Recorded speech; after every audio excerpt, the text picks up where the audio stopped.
Olá, tudo bem? Meu nome é Nari Macaldana, sou obstetra, ginecologista e aspirante a professora, né? Venho aqui falar hoje com vocês sobre adenomiose. Essa aula é especialmente para a turma 9C e 9D do internato da Barão de Mauá de 2020. Estamos enfrentando aí a pandemia, todos juntos vamos terminar com isso logo, vamos passar por mais essa e isso tudo vai virar história para contar, se Deus quiser.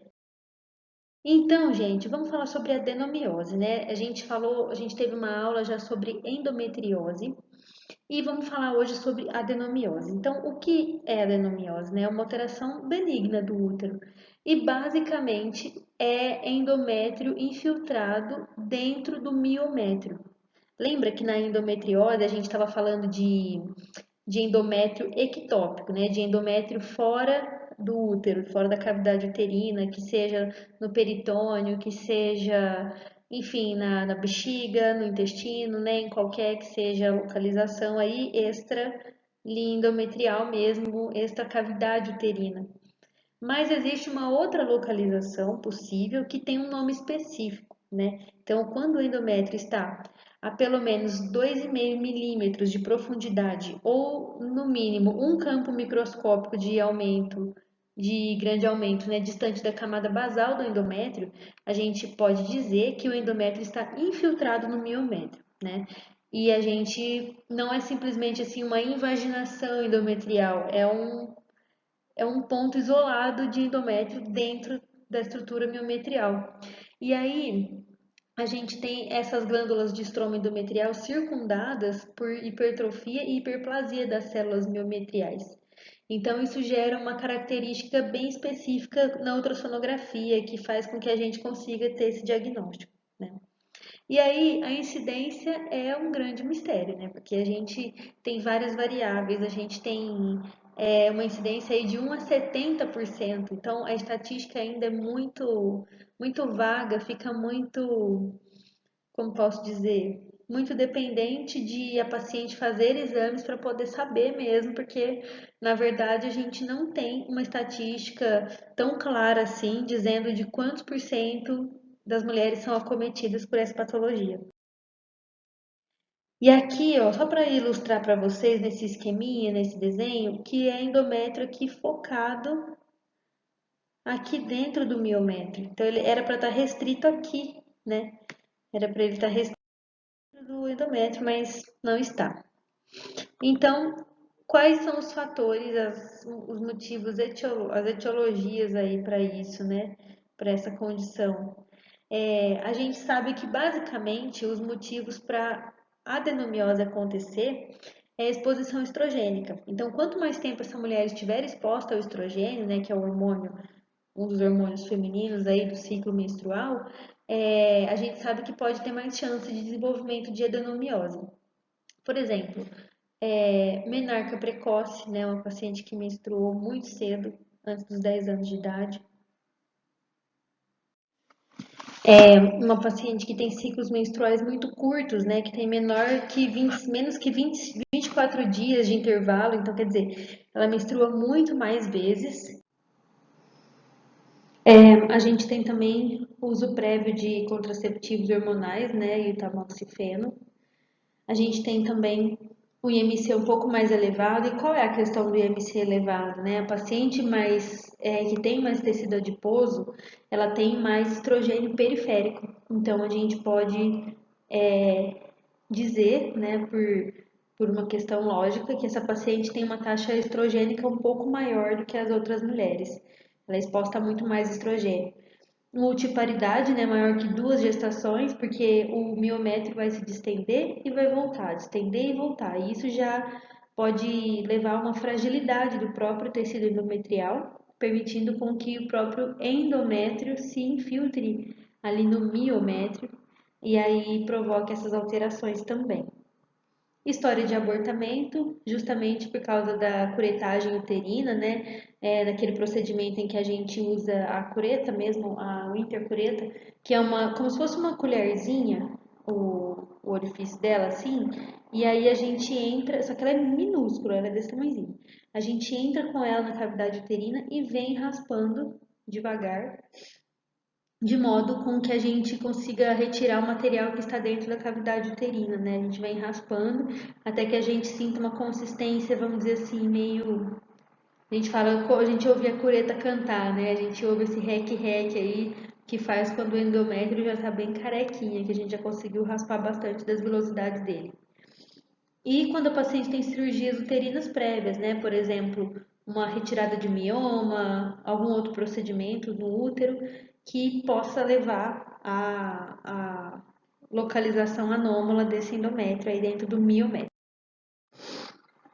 E por que que isso acontece, né? Qual é a fisiopatologia dessa da adenomiose? A gente pode ter uma invasão direta do miométrio pelo endométrio, tem um enfraquecimento da parede do miométrio causado pelas cirurgias ou pelas gestações anteriores, né, de tanto ir e voltar ao útero.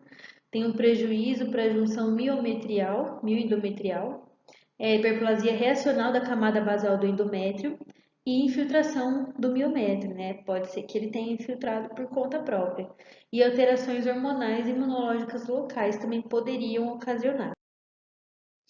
Uma outra teoria proposta seria os resquícios embrionários remanescentes millerianos pluripotentes. O que é esse nomão desse tamanho?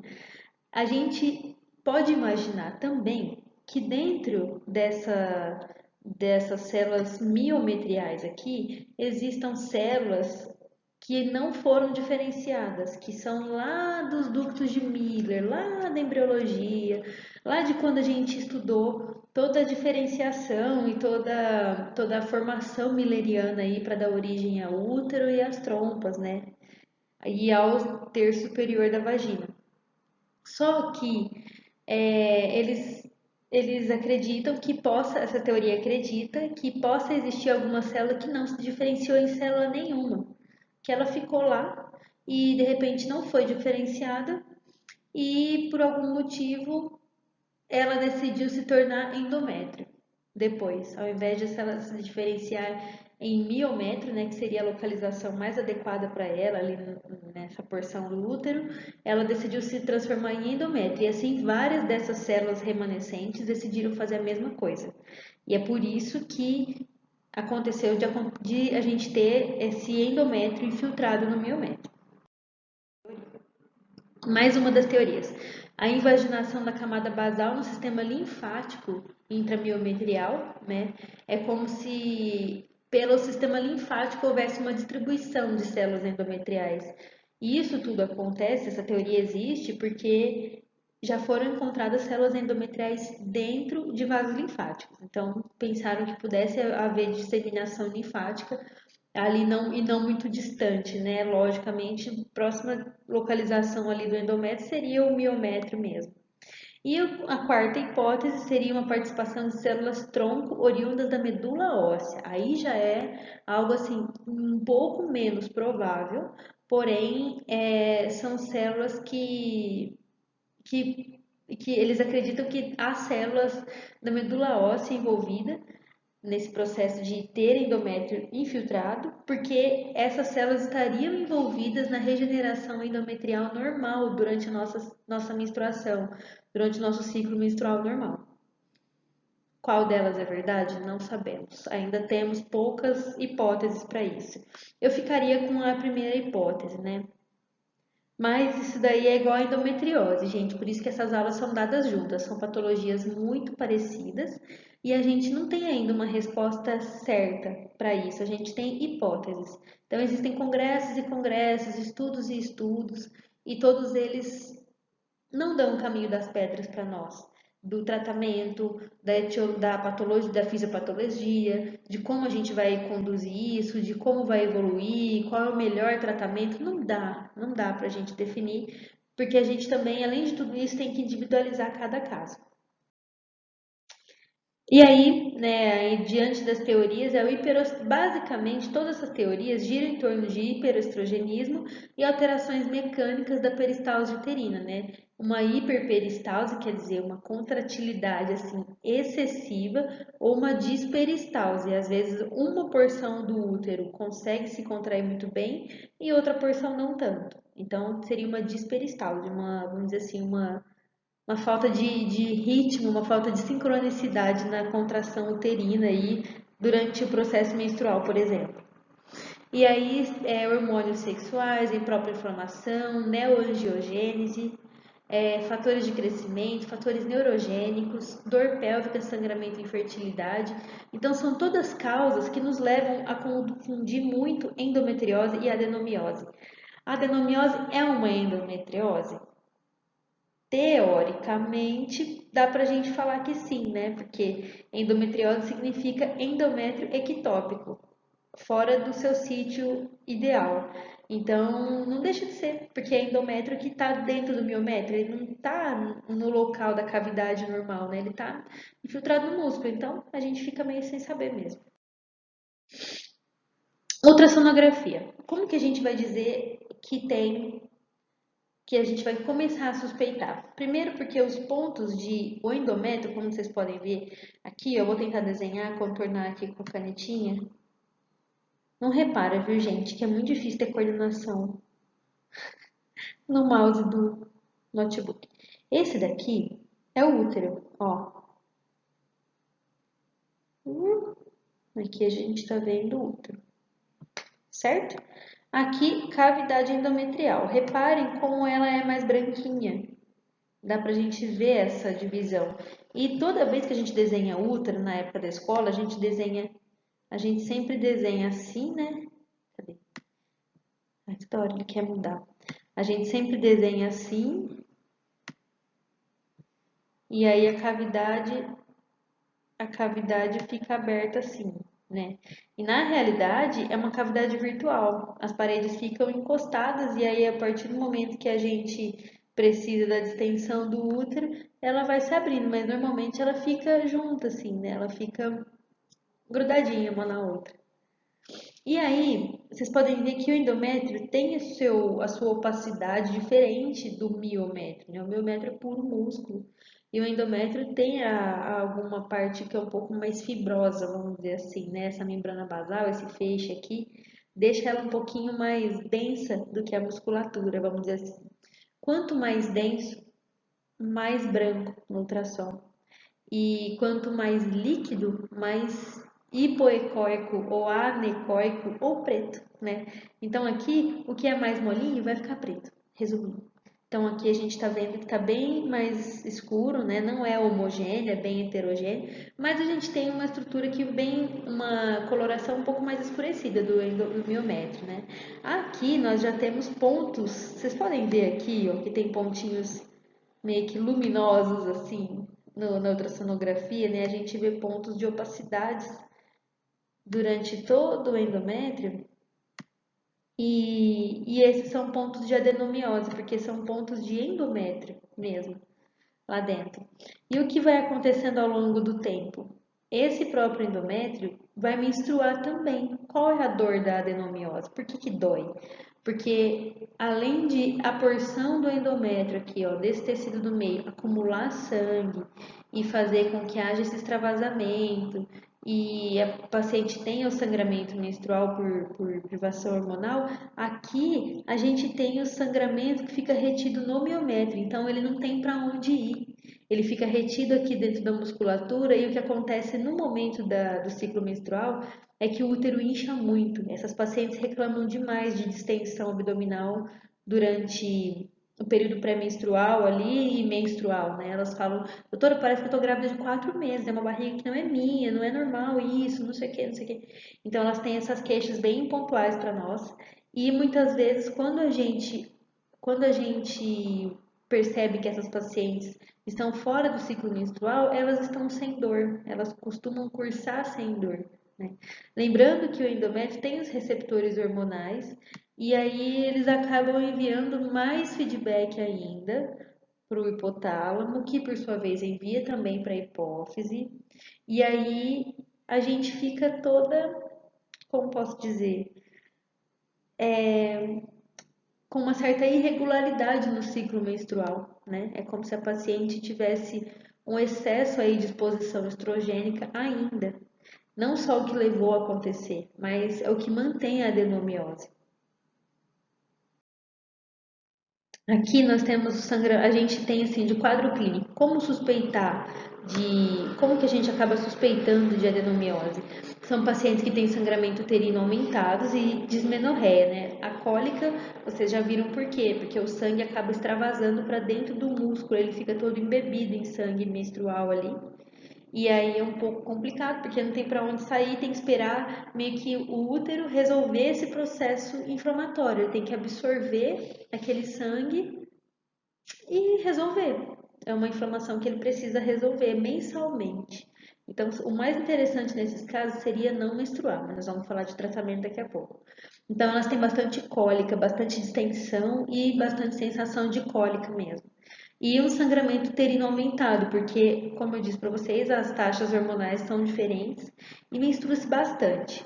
A gente tem infertilidade, né, porque pode ter um extenso comprometimento da parede uterina e que pode ficar irregular com o tempo, né? Porque se a gente for pensar aqui, ó, um útero que tenha bastante focos de endometriose aqui, ó, ele vai formando como se fosse uma pequena loja, sabe, desse sangue que vai acumulando. Ele se distende, mas com o tempo ele distende, mas volta. Só que com o tempo isso tende a não voltar mais, e cicatrizar e ficar bem complicado. Então olha aqui, ó, tá vendo? Vai formando essas lojas e ele vai distendendo e deformando o útero, pode começar a deformar a própria cavidade uterina também, que às vezes lá por trás, por exemplo, ela pode ter uma elevação que não era para ter. E aí é um pouco complicado, né? Porque essas pacientes muitas vezes têm o diagnóstico de uma maneira tardia, onde não é possível intervir tanto mais. Então, o ideal seria que fosse descoberto bem no início e que a paciente pudesse ser acompanhada, né? E aí de infertilidade, né, como eu falei para vocês, a gente tem também dismenorreia, né, que é uma dor intensa para menstruar, e menorragia, né, tem bastante fluxo. A gente pode ter dispareunia, que é dor para ter relação sexual. Pode ter dor pélvica crônica, que é algo bastante difícil de lidar, porque a gente cai na mesma questão da endometriose, né? Uma paciente que tem uma dor que nunca melhora, ela nunca está à vontade, parece que ela nunca está feliz, parece que ela nunca consegue fazer uma atividade física efetiva, ela vai abandonando as atividades aos poucos e vai deixar as atividades sociais e vai deixando de sair e vai deixando de namorar, e aquilo, conforme vai avançando, vai fazendo com que a paciente fique cada vez mais introspectiva e mais retraída por conta da própria dor, né? Que não tem solução, ela acaba que entende que ela precisa se conformar com aquilo e não é bem assim, né? A gente precisa tratar, precisa cuidar, mas muitas vezes são casos bem difíceis mesmo. E aí, junto com essa patologia, a gente ainda pode ter miomatose, adenomiose e pólipo. É muito comum você ver a associação desses três fatores. Então, são condições que uma consegue piorar um pouquinho a outra, sabe? Por isso que a gente acaba estudando junto essas patologias e, além disso, a endometriose também. Aqui mais uma foto, né, para mostrar. Essa foto não tá tão nítida assim, mas para mostrar aqui, ó, como funciona a, essas lojas, como a gente consegue ver essas lojas aqui na. Quer ver? Tá vendo aqui, ó? Como a gente consegue montar essas lojas vendo elas que elas são como elas são criadas no miométrio, né? Por causa de sangue que vai extravasando, distendendo e depois ela não consegue regredir completamente. Vocês podem ver que aqui a linha endometrial brilha bastante, né? Ela é bem hiperecóica aqui. E, ainda falando de quadro clínico, a infiltração endometrial subvasal do endométrio tem mais densidade glandular, então tem sangramento muito mais intenso, né? Como a gente tem, é muito diferente o endométrio in situ, o endométrio in loco, né? Do jeitinho que ele deve ser, do que o endométrio livre lá no miométrio, né? Então ele não tem nada vamos dizer assim, que dê limites a ele. É muito comum que haja grandes e grandes fluxos, tanto pela estimulação hormonal, como por essa questão da maior densidade glandular aí. A gente tem também o volume uterino um pouco aumentado, como eu disse para vocês, tanto pelas deformidades ao longo dos ciclos, mas também no momento da menstruação, o útero aumenta até 3, 4 vezes do tamanho normal por conta da adenomiose. Pode até acontecer na palpação do fundo uterino de ter uma discreta dorzinha, uma discreta sensibilidade ali também, por conta dessa distensão. E aí a gente pode começar a pensar, se aqui, ó, vou fazer outro desenho. Se aqui a gente tem um útero, né, e tal, um útero saudável, quando ele se distende, ele precisa contrair, ele precisa fazer esse caminho aqui inverso, né, para poder voltar, para poder ter o mesmo tamanho que tinha. Aqui, quando a gente tem essas lojas formadas de adenomiose, a gente pode ter assim cavidades grandes formadas dentro do miométrio e distorção de miométrio, o que faz com que esse músculo não seja tão forte e com fibras tão sincrônicas assim.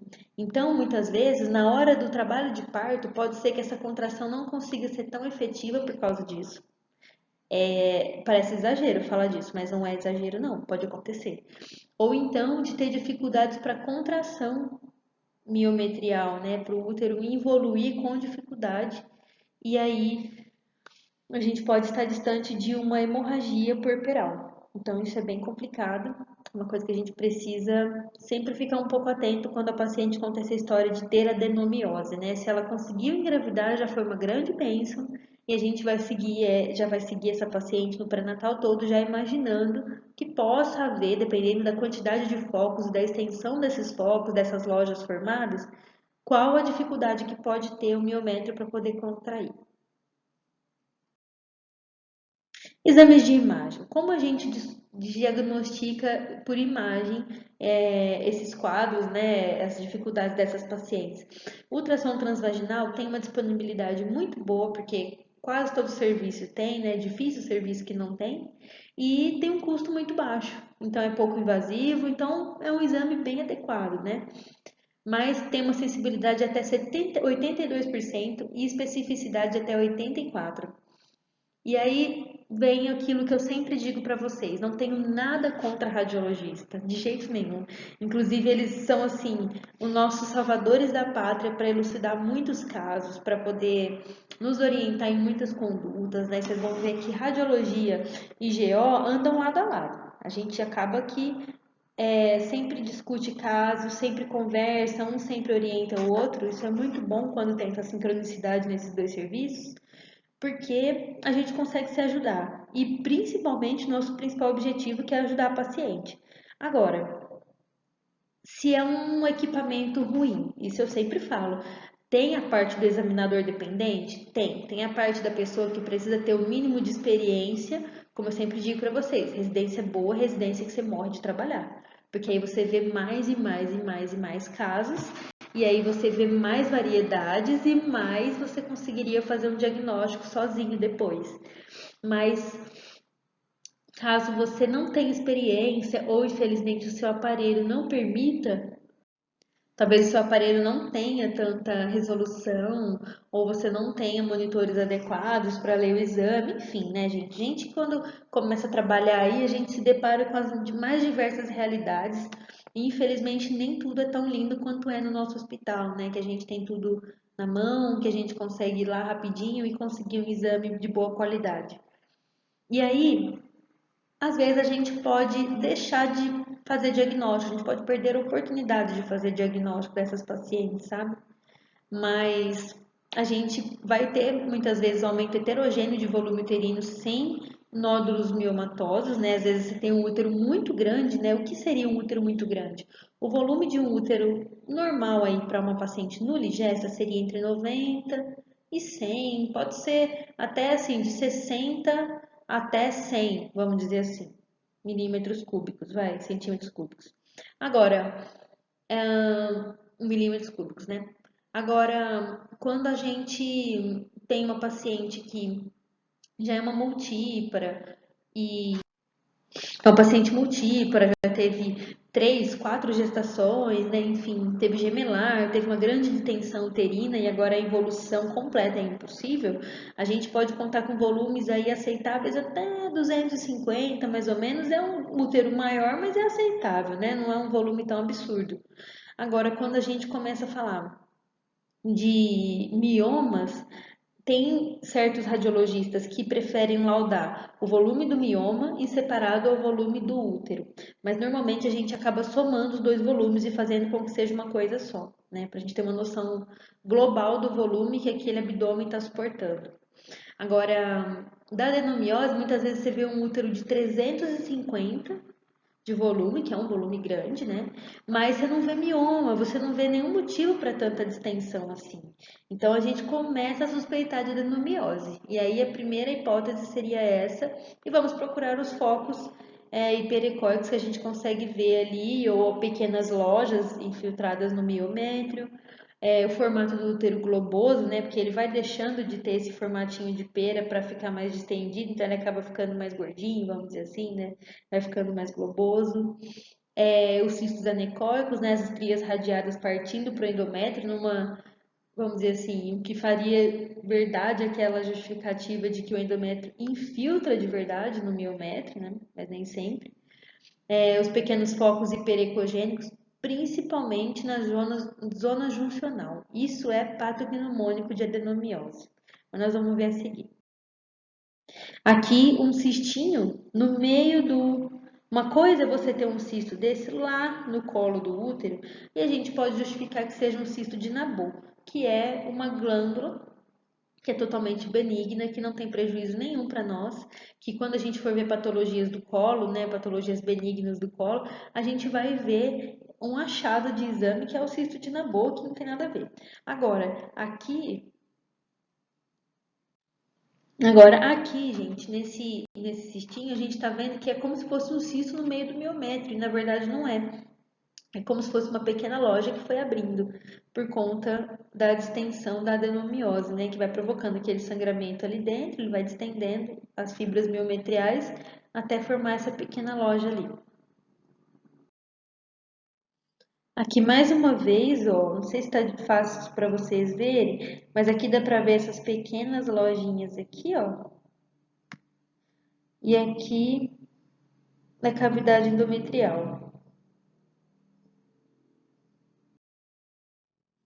E aí, outros exames de imagem, quando a ultrassonografia não é tão esclarecedora. Quando a ultrassonografia não esclarece tanto os fatos para nós, não consegue elucidar tanto o diagnóstico, e a paciente continua tendo um volume uterino absurdo, continua com dor, dismenorreia, um volume menstrual intenso, que incomoda, que atrapalha a rotina de trabalho. Então, assim, quando a paciente fala, doutora, eu menstruo demais, o que é demais para você, né? A gente sabe que dentro da normalidade a gente conta com 2 a 9 dias. Isso é o que diz a literatura. Mas, gente, imagina menstruar 9 dias. A gente tá falando, a literatura diz 9 dias assim, ó, 3 dias menstruando bastante e depois aquele pouquinho que vai diminuindo progressivamente.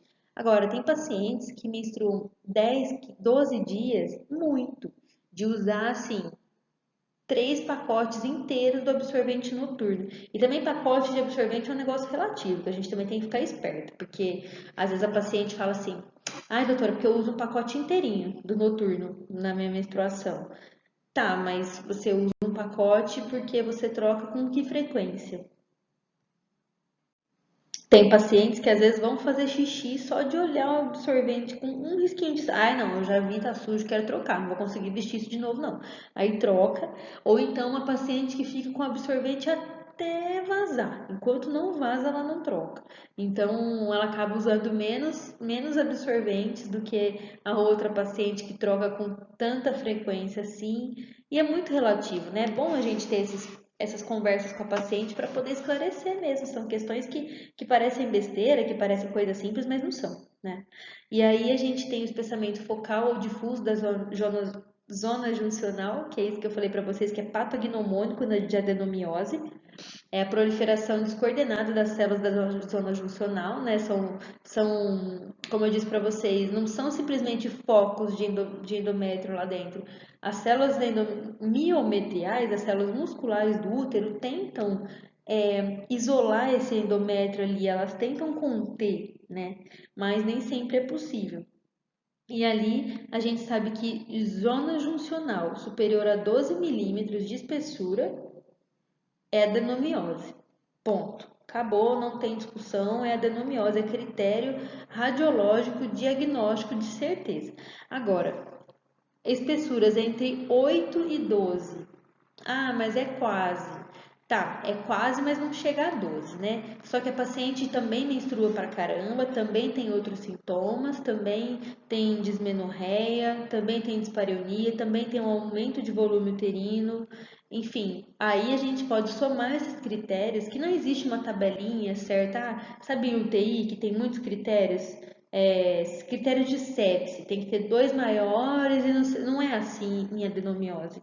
A gente vai pelo bom senso mesmo, sabe? Se a paciente tem sintomas comemorativos, ela tem uma zona juncional ali que está espessada, mas não é aquele espessamento tão clássico assim, né, de 12 ainda, a gente pode considerar adenomiose e tratar como tal. A gente também tem ali que a zona juncional ela é dependente de vários hormônios, né? Ela pode variar de acordo com o ciclo menstrual e às vezes você deixar de fazer diagnóstico porque acabou de ter, por exemplo, menstruou e aí no quarto dia de ciclo, por exemplo, a zona juncional já está diminuindo, sei lá, no quinto dia, sexto, já está diminuindo e às vezes você vai perder a oportunidade de fazer diagnóstico, porque já está tudo muito delgado, né? Muito fininho. E aí na hora que você vai fazer o exame, nem dá. Só que se você fizesse ali prestes a menstruar, no vigésimo terceiro dia do ciclo, aí a sua chance de diagnóstico seria um pouco maior. Então tem tudo isso também. Esse daqui é um videozinho só para vocês verem dinamicamente como funciona, porque a gente tem mania de, assim, mania não, né? É que a gente que não é radiologista, a gente olha a foto. Então ele precisa ser um bom fotógrafo, entre aspas, né? Ali da imagem que ele está tentando mostrar para nós.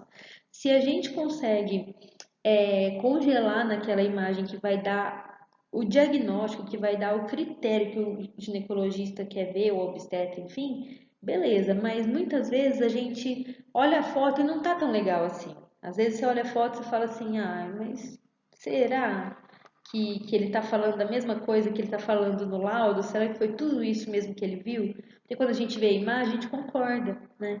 Então aqui vou mostrar um exame filmado, né, de ultrassom que tem no YouTube, tem disponível na internet, só para vocês verem como é a dinâmica, né? Como que muda. Você vê uma foto, né, uma coisa estática e dinâmica aqui, tá vendo? Reparem que tem um foquinho de adenomiose bem aqui, ó.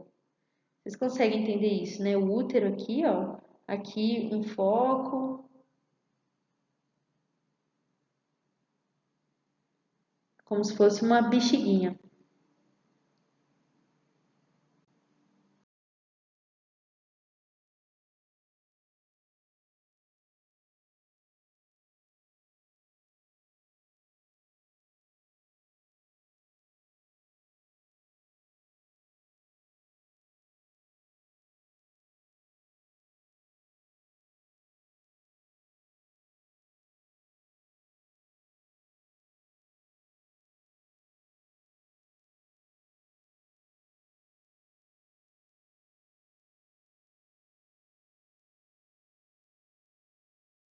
Aqui mais um exame,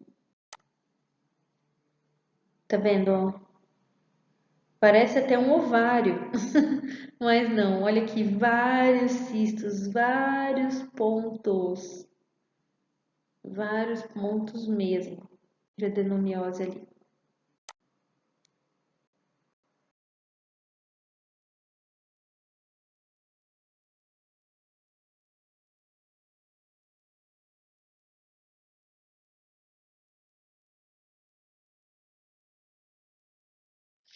E aí, tratamento clínico. Tá bom, doutora, tô vendo meu diagnóstico de adenomiose e tudo mais, só que eu tenho só 25 anos, não pretendo ter filhos agora, tô terminando a faculdade, não tenho a menor chance.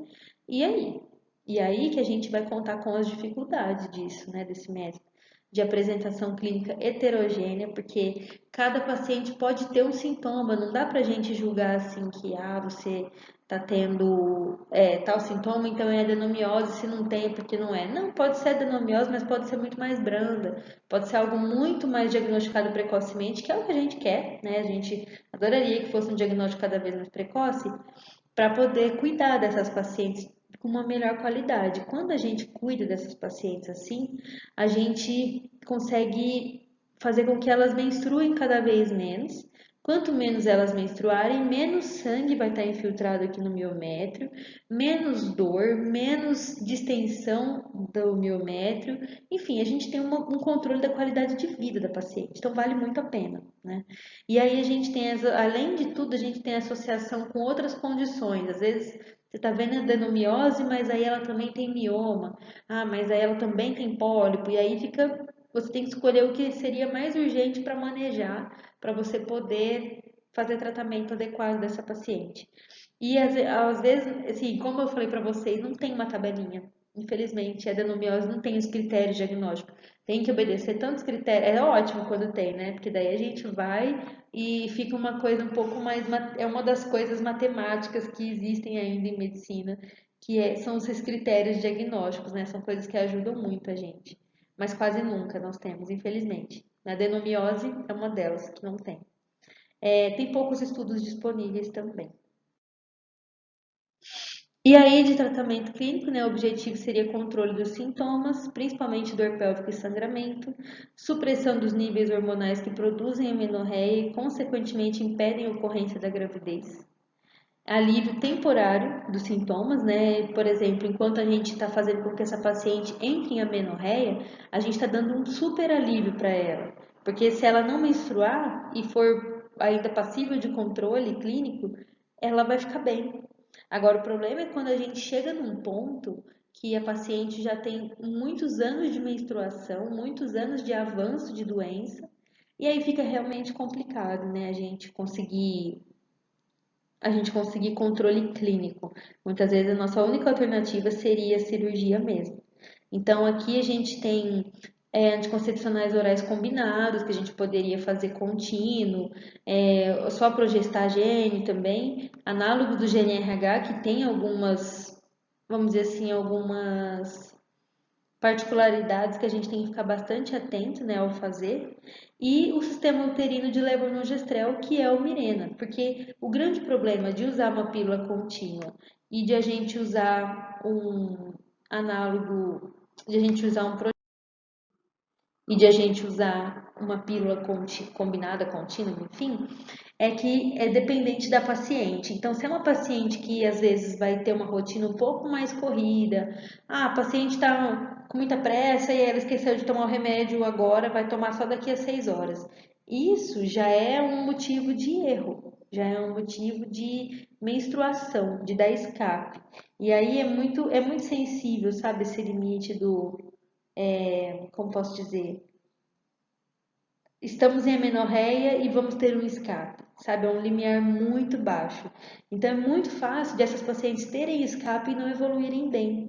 Então, por ser dependente da paciente, então aí depende da carga emocional dela, depende da absorção, depende se ela não vai ter diarreia, depende se ela não vai ter uma gastrite. Então a gente tem vários outros fatores que podem influenciar aí nessa absorção e podem influenciar no não controle de amenorreia dela.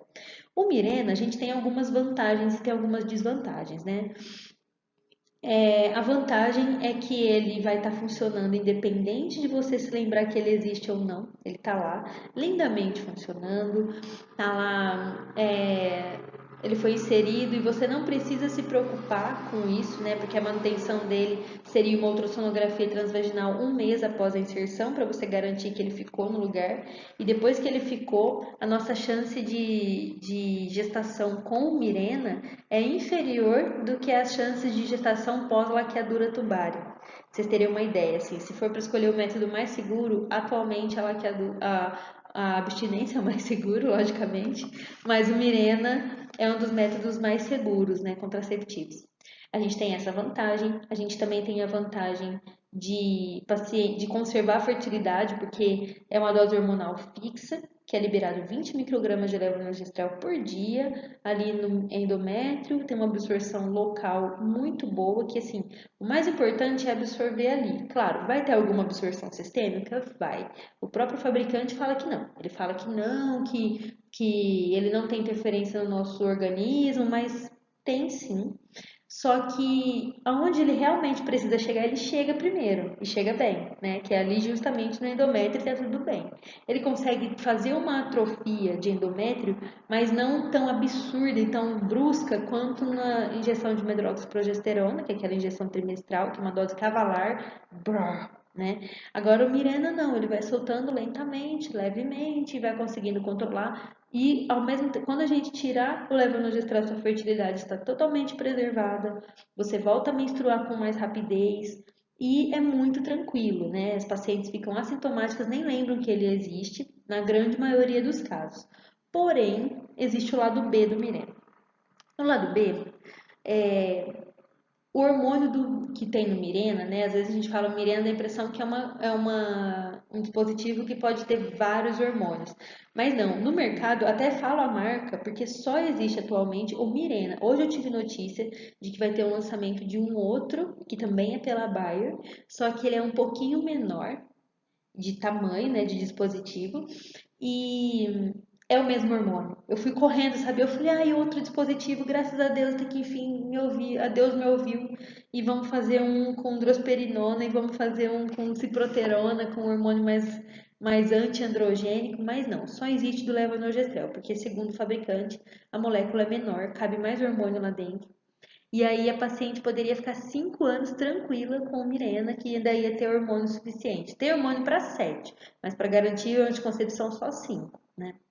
E aí, o problema do levonorgestrel é o seguinte, a gente somos todas diferentes, na verdade, né? A gente encontra muitas variedades de perfis hormonais. E algumas pacientes não se dão bem com o levonorgestrel. Muitas podem ter uma tendência já androgênica, né? Já ter algum distúrbio puxando para o lado androgênico aí. E o levonorgestrel joga lenha na fogueira, sabe? Se é uma paciente que vai ter ovários micropolicísticos, e ela já tem um pouquinho a mais de pelo, já tem um pouco mais de acne, oleosidade, queda de cabelo, tudo isso vai ser assim, exacerbado vezes 100 com o uso do Mirena. Então, não é toda paciente que se dá bem. Não é toda paciente que se dá bem. Tem pacientes que relatam muito ganho de peso, mais uma vez, influência do perfil hormonal, porque vai reter mais líquido. Do mesmo jeito que tem gente que toma Diane e não engorda. Do mesmo jeito que tem gente que toma injeção trimestral e continua super magrinha. Tem gente que engorda com Mirena. Isso tudo é muito relativo, não dá pra falar que é verdade, assim, absoluta, que todos vão engordar. Depende muito da paciente. E outro inconveniente são os escapes, né? Ele garante, na teoria, que vai ter uma dose fixa, que vai ser liberada diariamente. Isso sim é maravilhoso, só que ele não conta com as nossas variações hormonais. Se é um dia estressante, minha taxa de cortisol sobe, o meu TSH pode se alterar ali momentaneamente, pode alterar meu FSH e meu estradiol e virar toda uma bagunça. E aí eu acontecer de sofrer um escape aí, né, de menstruação e ter um pequeno sangramento que pode ser um pouquinho incômodo, né? Depende da rotina da paciente. Às vezes, por exemplo, a paciente é nadadora e quer nunca mais menstruar porque isso atrapalha totalmente a rotina dela. Ela pode colocar o Mirena, só que um contratempo desse iria causar uma chateação. Paciente é bailarina, paciente é professora de academia, paciente trabalha toda de branco, enfim, sabe? Tem algumas paciente plantonista, residente, perdão, que dá plantão ali 24, 36 horas, né? De repente, do nada começar a menstruar, não é muito legal. Então, tem esses pequenos inconvenientes. E tem esse sangramento que pode durar 3 a 6 meses aí no início de quando você coloca. E pode ser um pouquinho incômodo, mas tende a melhorar depois e entrar numa menorreia aí com o tempo. E Pode ter dor pélvica também. Algumas pacientes me referem o seguinte, que elas estão andando do nada sem ter uma fisgadinha lá dentro. Mas não é nada incapacitante, não é nada que você vai precisar ser medicada por conta disso, mas é um ponto um pouco desagradável do Mirena, né, infelizmente. E aí fiz um videozinho para mostrar para vocês como funciona a inserção do Mirena. Do DIU de cobra é bem parecida, né? Só que não tem esse dispositivo tão elaborado aí para a gente retirar. Vamos assistir?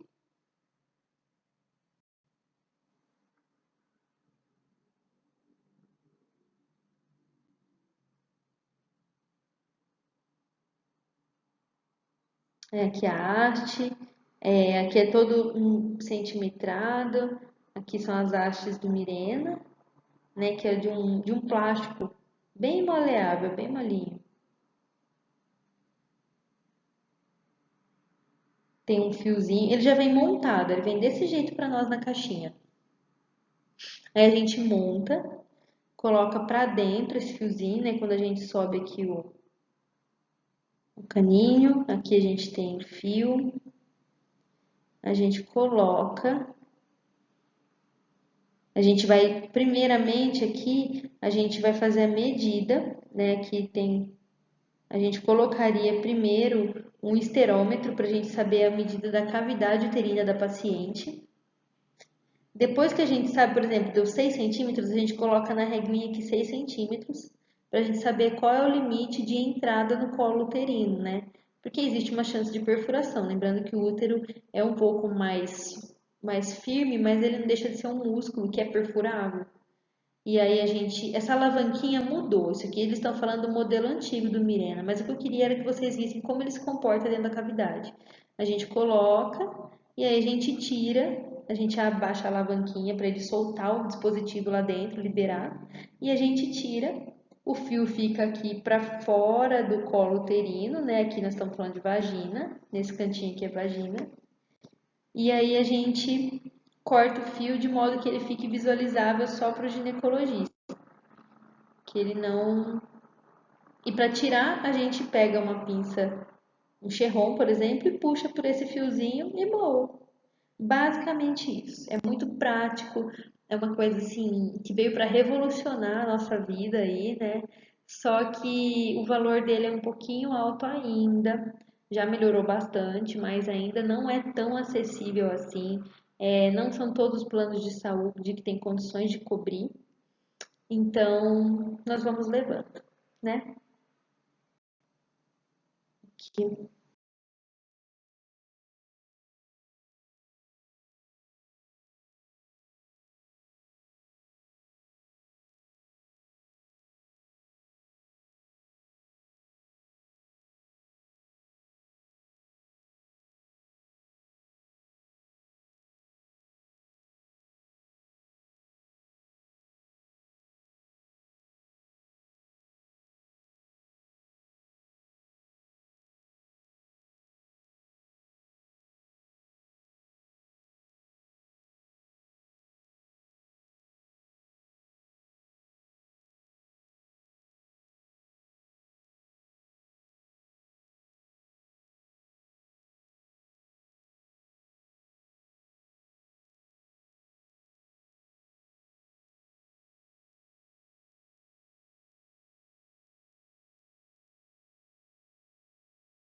Tratamento cirúrgico, né? Qual seria a solução para a adenomiose, né? Se, por exemplo, a paciente fez uso do Mirena, não só para os pacientes jovens, né? Aquelas que ainda desejam engravidar, de repente a paciente tem 45 anos, pode ser que ela entre no climatério aí daí 2 anos, para que você vai operar, né? Se ela entrar no climatério, se ela for para esse lado, a gente já não vai mais ter ciclo, então não vai ter necessidade de repente você tirar o útero do paciente, sabe? Submeter um procedimento tão invasivo e tão, vamos dizer assim, agressivo assim. Então, a gente poderia tentar todos esses métodos primeiro, se nada der certo e a gente vê que a paciente tem sangramentos esporádicos intensos, constantes, difícil de controlar, nada melhora, a gente pode oferecer tratamento cirúrgico para aquelas que já têm prole concluída, né? Ah, doutor, já tenho 3 filhos, tá tudo bem. Ah, já tenho um filho só, quero ficar só com ele. Enfim, tenho mais de 40 anos, que é uma chance menor dessa paciente se arrepender, né, de ter eliminado as possibilidades de ela ser mãe biológica naquele momento. Quando a paciente tem sintomas muito intensos que não tem resposta terapêutica, a gente poderia fazer a ablação parcial, né, do endométrio, que você entra por vídeo como se fosse queimando o endométrio, você teria uma melhora na resposta. E também, quando a gente tem quadro de adenomiose focal, se é só aquele foco, por exemplo, no fundo uterino que incomoda, né, que só tem aquilo e é aquilo que provoca toda a dor, a gente pode retirar somente aquela porção. Aqui eu vou mostrar rapidinho um pedacinho de um vídeo que é feita a retirada de um foco de adenomiose justamente onde eu falei, no fundo uterino. Aqui vocês estão vendo, ó, que tem o fundo uterino, né, que é onde ele está fazendo a incisão, bem no fundo. Isso são cirurgias videolaparoscópicas, né, que é outra técnica que revolucionou a ginecologia e é muito interessante, porque faz com que a paciente tenha uma recuperação muito rápida e não tenha tantas morbidades aí por conta do procedimento cirúrgico. Tá vendo? É um foquinho de adenomiose que ele tá tentando remover, ó. E aí, conforme ele vai apertando aqui fora, vai cauterizando, né? E já vai removendo, tá vendo? Não é um tecido tão. E aí ele vai meio que desfazendo, assim, a adesão, né? Vai divulsionando ali os planos, né? Entre essa porção de adenomiose com o útero. E depois você sutura essa porção para tentar conservar a miométria o máximo possível para as pacientes que desejam gestar um dia, para as pacientes que, enfim, ainda não têm prole constituída ou que simplesmente só querem parar de ter dor sem ter que fazer uma cirurgia tão invasiva quanto a esterectomia.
E um pequeno resumo, né, gente? Então, presença de sangramento uterino aumentado, dismenorreia e útero aumentado de volume sugerem adenomiose, mas o diagnóstico definitivo é só histopatológico, né? Até mesmo a ressonância e o ultrassom podem sugerir com maior força, mas certeza, bater martelo é só histologia.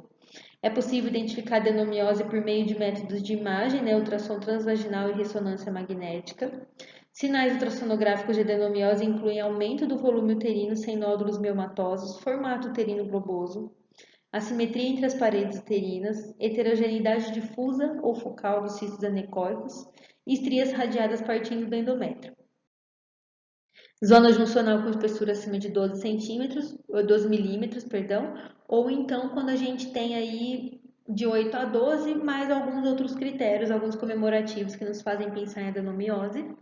E o diagnóstico deve ser eventualmente realizado por meio de análise da biópsia, né, na esteroscopia, e nenhum tratamento medicamentoso teve segurança 100% e eficácia 100%, como eu disse para vocês, merece ser individualizado em toda paciente. E o Mirena é uma opção bastante eficaz, né, que é o sistema intrauterino de levonorgestrel, bastante eficaz de tratamento.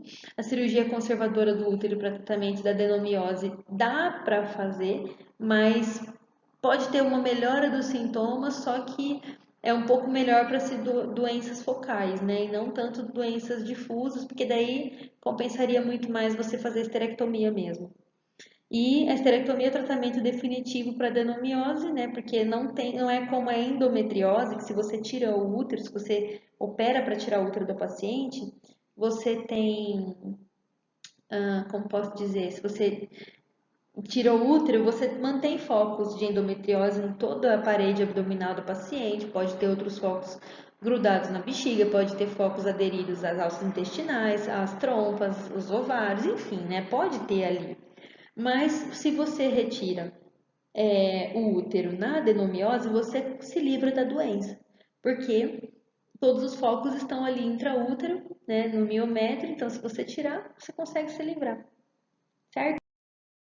E é isso, gente, fico por aqui, agradeço, e estou aberta a dúvidas, caso tenha alguma dúvida, pode mandar aqui para mim, tá bom?